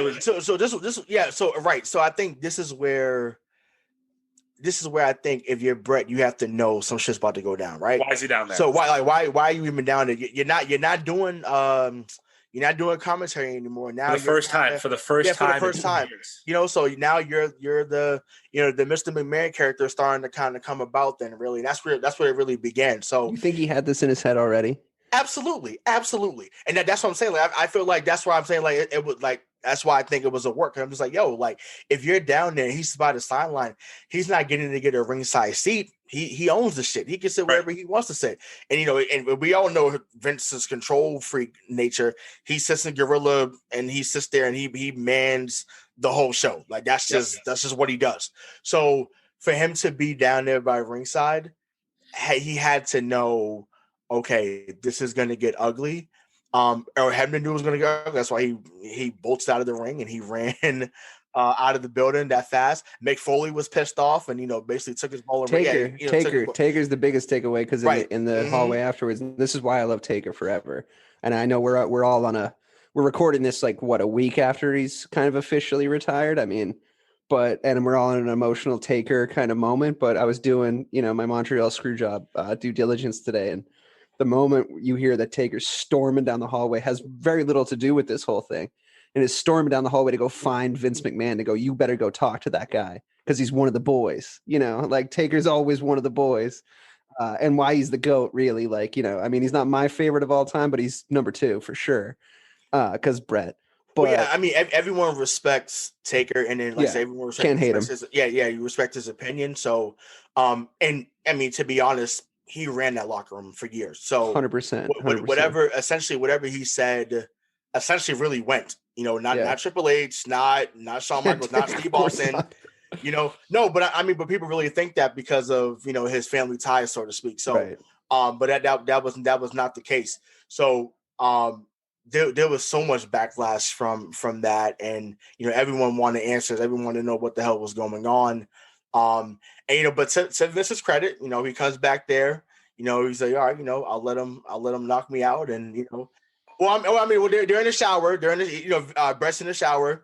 Bret says, if you're still here, I'm gonna knock him out. And he's like, then he says on there, he's like, I can't believe I'm gonna hit this man in the face, and he knocks him out, and the rest was history. And they move on from there, but. I mean, granted, it sucks that it even had to happen, because, like I said, obviously he should have still been that Babe Ruth. He should have been that guy. He should have been here forever. He should have been in the John Cena category. He should have been in the Steve Austin category. But he ended up going to WCW, and it was just like, yo, like this is awful, because he's one of the best that we've ever seen. and it's a sour ending for everybody because of how you're putting this on live TV. So it was just bad all the way around, man. I'm just curious about why did Bret screw Bret? I just don't. I mean, but you said it already. Like Vince is just a master, public relationship person. But and additionally, why I could say this, still say this will work. There's no way, and like Scott Hall said this as well. There's no way Vince at that time, especially when they're losing the WCW, and you see Bret go WCW on his pay-per-view. They cut the mics on his pay-per-view. Like, there's no way. Everybody knew that he was going to the WCW. There's no way that he would allow that to happen. So he was at that point. He was just trying everything because he was emotional and he just gotten screwed over. And he's breaking apart the TV sets. I mean, that was all real. And that was not on TV. And there's footage of it though. Right, it's footage. Yeah, but I'm like, you spit on Vince, which I mean, now see, and listen, say what you want about Vince and say what you want about how that went down. And we saw this in the 2005 Royal Rumble when he blew his quads running into the ring because he was mad about the finish. Yep. If you would spit on me, was so embarrassing. It was hilarious though. But honestly, I would rather die than have somebody spit in my face. But I would have came into the ring at that moment, and I'm sorry. At that moment, I'm forget that I'm the boss. Forget that I'm Mr. McMahon. I'm Mr. Kennedy McMahon. Damn it. Well, I'm coming in the ring, and we're just gonna go at it. Like, if I lose, I lose. But we're throwing hands at that moment. There's nothing you can do at that point. And I will say, what an insane. At that point, you have Bret Hart, multi-time champion, second generation wrestler. He's got all these accolades. Little did we know, he's one of the most accurate spitters I've ever seen in my entire life. That was like a sniper rifle. It was a bullseye. I couldn't believe it. Especially when we've all been in different athletic situations. And your saliva is unpredictable when you're trying to spit on the court or on the field. But damn, dude, that was like a laser beam. He bought all the upgrades in spitting that night. That was crazy. So a little bit of the aftermath here, because I want to get back to our last point. Shawn Michaels breaks his back in a casket match a little over 2 months after this match against Undertaker in 1998. He can only wrestle one more match in the next 5 years. Let's see. Bret debuts on WCW Nitro the next night after Survivor Series, but is instantly mishandled. He then sustains a career-ending concussion at the hands of Bill Goldberg in 1999 with a untelegraphed kick to the face. Mule kick. Yeah, it was awful. Yeah. WWF goes on to overtake WCW in the ratings war. After losing for 82 straight weeks, WCW was purchased by WWF in 2001.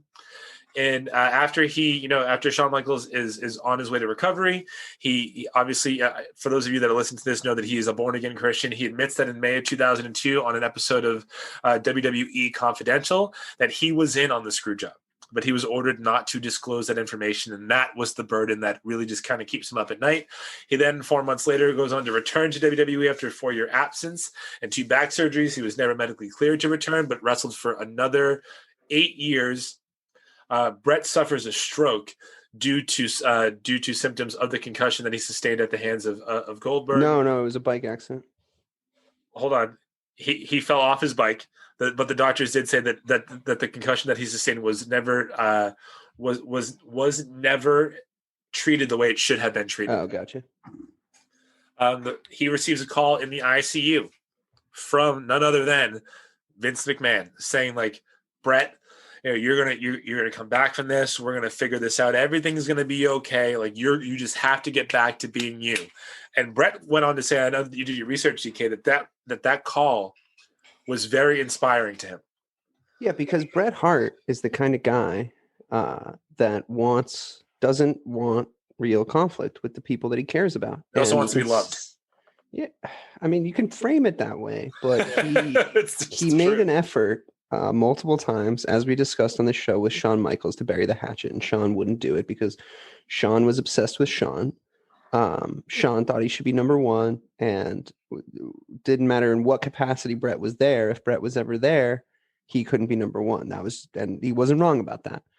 Bret made an effort, even on the night of the screw job, to bury the hatchet with Shawn. Bret doesn't like to be in conflict with people. He's not a grudge holder. He's Canadian, for God's sake. He took Vince's apology with character and grace, like I would expect Bret Hart to. And Vince may not have said I'm sorry, but him reaching out was enough for Bret. And that's so for you. What does it say to Vince's character that he did reach out to a guy that had not been under contract in 5 years, and he really didn't have any? He had no reason to do it. He's such a strange guy, man. I mean, he's in one moment he'll be doing the worst thing you've ever seen, and then in another moment he's the most charitable dude in the world. I think that he's an enigma. He definitely is an enigma. I think that my best guess, and this is pure speculation about Vince McMahon, is that he does care about his guys, and he wouldn't be good at his job if he didn't. And he's been put in situations where, based on his values and his ethics, he's had to choose the business over the person a few times. Now, I don't think when it comes to the screw job, he did the right thing, but I think because of everything that made Vince McMahon up until that point, he did the right thing for him, from his perspective. He fell backed into a corner. He was paranoid about the belt going to the WCW. He didn't.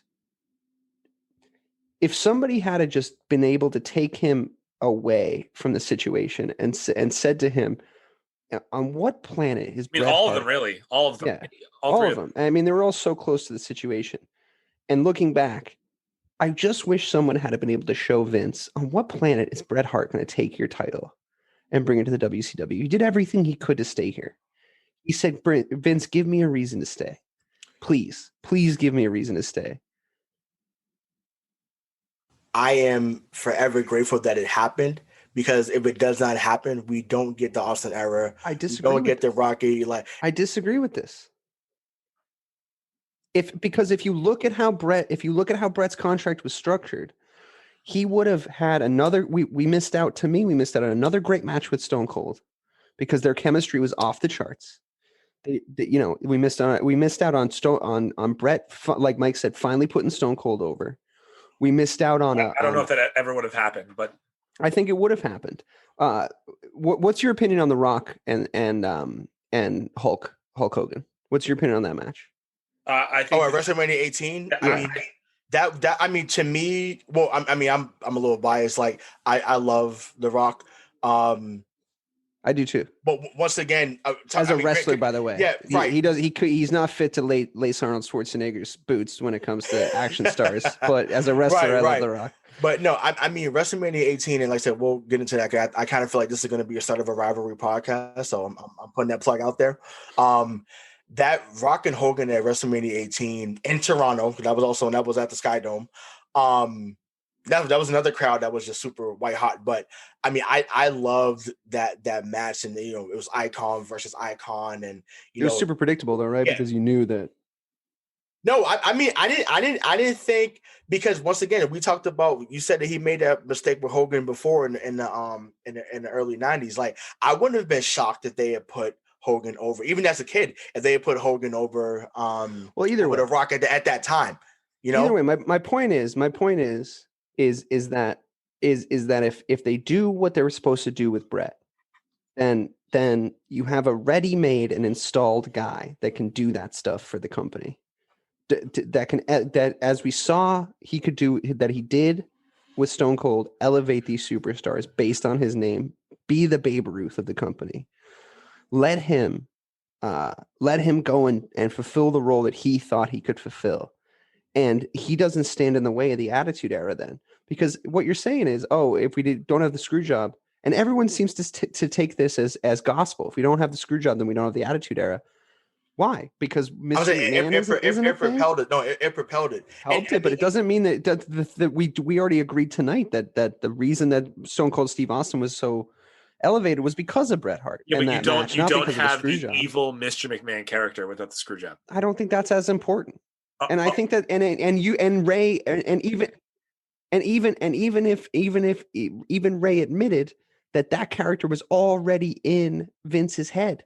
So he could have just made the character anyway. Yeah, but how do you make a character if you like? So the reason that the character took off so quickly and the WWE overcame WCW was because he legitimately had to screw somebody. He legitimately screwed somebody. That's outside of the purview and the ethics and the values of sports entertainment, though. But I'm gonna push back on you, Dave, because you made this statement earlier this show, and when it comes out, a heel needs a baby face. And that baby face needs a heel. In the so story, McMahon being not in real life. You don't. Yeah, but it's not real life. It's scripted. It wasn't real life, but well, what happened in real life propelled what was being scripted. Right. Yeah. Exactly. But I'm saying like he becomes the heel. He becomes the heel, and then he becomes the boss that everyone hates, and people keep watching every week. That's what happened. That's exactly what happened. That is what happened, but I don't think that means that they couldn't have done the Attitude Era in a similar way with similar characters, with Bret not getting screwed over. I think people take it as gospel that it took that screw job to make that happen. I just don't agree with that. All the factors were in place already. So Stone Cold was already there. Who's the face of the Attitude Era? Stone Cold. Who made Stone Cold, as we talked earlier? Bret Hart. We missed out on a great match. We missed out on the rematch of Stone Cold and Bret, man. Where Bret two of those. I would implore you to go back and watch Survivor Series 96. Also, Bret didn't lose. But what I would say is but we missed out on Bret losing to Stone Cold. That would have been his big loss. That would have been a loss that he could take in his heart. I know it. The Attitude Era did not need the screw job to happen for the Attitude Era to take place. But because it happened, it took place sooner. What I'll also say is Bret was not a fan of where wrestling was going. Right, so he would have been a staunch rival to actually the product and where it was going. He did not like the creative direction. He didn't like all the He loved Stone Cold's character though. So yeah, but he liked it. Also, like okay, this is another tangent. He liked Stone Cold. He liked The Rock. He had pretty good judge of character. Okay, the only two people that matter in the Attitude Era. So who cares? I would say The Undertaker and Degeneration X. Well, but the Undertaker was already The Undertaker, so he wouldn't have had an issue with Taker. Taker could have done whatever he wanted. If Bret doesn't, if the screw job doesn't happen, there is no Austin. I mean, Austin and Michaels don't face off at Mania. There's no Mike Tyson in it. Mike Tyson isn't aligned with DX and then turns on DX at the end of the match to give Austin the belt. That moment when JR says in Boston, Massachusetts was not there, but was able to skip school the next day because my boy lost. The minute that Jim Ross says Stone Cold, like that was it. And it took Shawn. But the assumption that it would have been worse is not a correct assumption. I think that the screw job, not that worse. It just when I just don't think it may not have been at the height that we would have been different. It just would have been different. Doesn't mean it would have been awful. Doesn't mean worse. Yeah, no, I know. I agree. I'm just saying. I just feel like that's such a nostalgic moment that it's so hard to say. Well, you take that out of there. But it's built on the back of an ethical dilemma. It's built on the back of a screw job. Sure, but it was beautiful. And remember, Bret. You didn't just no, but he didn't though, and you didn't just screw over anybody. You screwed over a guy who, from 1992, was the best company man that you had to offer. He bailed you out of your Lex Luger bullshit. I would say from 1985, he was the best. Sure. Great. I mean, he bailed you out of the steroid scandal. He bailed you out of your Lex Luger bullshit. He bailed you out of your Diesel bullshit. He bailed you out of Shawn Michaels being a loony on the road a little. He did everything he did everything that was ever asked of him except the last thing, and that's the brush we choose to paint him with. Well, no, okay, well, that's the brush that we choose to paint him with because he has a history of really, really thinking that wins and losses matter. His character, Bret the Hitman Hart, can sustain a loss. It could. No, it could sustain a loss, but Bret the Hitman Hart losing to it wasn't. You're making it broad. Bret the Hitman Hart shouldn't have lost to Shawn Michaels by that point. He should have been able to relinquish the belt. He's right when he says, I should have been able to relinquish the belt and leave. He deserved that. He earned it. So A couple things that just to tie this up. Shawn Michaels got to do it. Shit. It's actually, well, that's another thing. So it's actually, so after Bret suffers the stroke, Vince calls him. They do a DVD. They do the Hall of Fame, but Bret is still nowhere to be seen on WWE television. It's actually WrestleMania 25, Shawn Michaels versus The Undertaker, which is regarded as probably the greatest match in WrestleMania history. Bret is on record of saying that he watched that match and he was so proud of Shawn and of Undertaker that made him want to come back to the WWE and fix things. So that we fast forward to January 4th, 2010. Bret the Hitman Hart is a special guest host on Monday Night Raw. The first thing he does is call out Shawn Michaels. And they did not speak to each other backstage. They made it a point to do that. They texted and said, we'll just do it in the ring.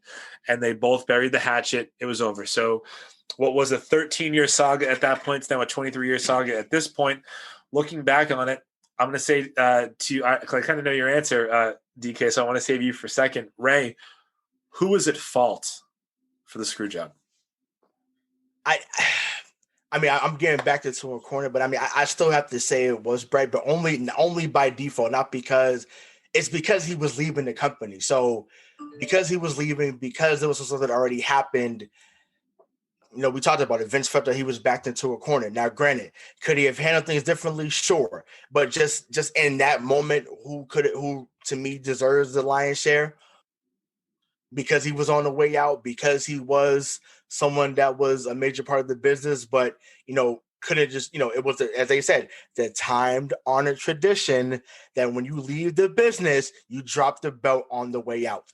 No ifs, ands, buts about it. That simple. You know, if you're the company guy, then that's what you do. So I have to put that on Bret. I hate that it had to happen to such a great guy, but like I said, we got one of the best evers out of that. So thank you, Bret. But I have to put it on the Hitman Hart. But you're still the best there is, the best there was, the best there ever will be. DK, who's to blame? He's not even in the top 5 of blame. It goes like this. It goes, Vince is number 1. Vince is probably also number 2. Triple H is number 3. Earl, the ref, is number 4 for lying to Bret. And then Vince again at number 5. So I guess for you, like, what level of blame do you assign to Shawn Michaels in that moment? There's no world in which I expect Shawn Michaels to react differently when he's presented with that plan. So if I know what I know about Shawn Michaels' character, about who he was as a person in real life, like that's like asking the sun at that point. Shine. So, you know, it's that is what it is. I'm not mad at Shawn because that, you know, that's just Hit Dog's gonna holler. So at the end of the day, do you give him any credit for actually going out there and doing it? Give who any credit? Shawn, because when you think about it, why? Because he should have been afraid for his fucking life. yes, he should have been afraid for his life. But Ray makes a good point, and it's a poignant point, and it's that, you know, it's tough to speculate what happened, what would have happened after. It's tough to speculate whose fault it was. Vince was backed into a corner. The thing that always sticks out to me is that if Vince had have given Bret Hart the benefit of the doubt, he wouldn't have screwed him over back. So Vince screwed Bret because he thought Bret might screw him, but I'm 100% sure that he wouldn't have. And so are you, Mike. So nobody had to get screwed in that case. I think Vince screwed Bret because he thought WCW would screw him. Well, I'm really glad you finally said the words Vince screwed Bret. So I guess that concludes the show because you've admitted that I'm right. Vince is at fault. I think what happened was Vince screwing Bret. I think Vince, by the way in which he painted himself and Shawn and Bret into a corner, literally he had no other option but to do what he did. I would just say in summation of my point, Vince didn't have to give him the contract that he gave him, which put reasonable creative control in the contract. But I think he did that with good intentions. Maybe, but he didn't have to. He gave him reasonable creative control. He gave him the contract that he then wanted to get out of. He reneged on the contract. He thought of the idea to screw him. He screwed him. And and then Triple H also. He should get like the the aiding and abetting charge, I think. But he's the idea man. If it was a good thing and they were going to make $1 billion off it, he'd want the credit, right? So he should get the blame. He thought of it. It was funny his enough. idea. It was $1 billion idea. After that, he did become a billionaire. Yeah. Take the credit, not the blame, right? Yeah. So obviously, thank you so much, DK, for joining this episode. So much fun. Thanks for having me. Yeah, Rayshawn, you were great as always. Thank you so much to Craig, the best EP in the business. Stay tuned for episode 3 of Cheap Heat, where we preview the upcoming Royal Rumble. We talk about our best Royal Rumble memories, and we'll go on from there. So for TK Sizzle, Dave Clarke, Rayshawn Buchanan, Craig D'Alessandro, I am Michael Marcangelo signing off. This was episode 2 of Cheap Heat. Thanks for listening to this episode of Missing the Point. Missing the Point is a 1-hour weekly podcast recapping the biggest stories in the world of sports with a New England flavor. The show notes and transcript from today's show can be found in the description box below, as well as on our website, www.mtpshow.com. If you're new to the show, and like what you heard, consider subscribing. It's the easiest way to see when we publish new episodes. We are on iTunes, Spotify, Google, and wherever you get your podcasts. Be sure to rate us and leave a review of any of our shows. We always appreciate your feedback. Let us know how we're doing and how we can sound better. Also, be sure to follow us on all of our social medias. All of our links will be in the show notes. And check out our brand new website, www.mtpshow.com. That's mtpshow.com. For all of us here at Missing the Point, I'm Craig D'Alessandro. We'll talk to you next time.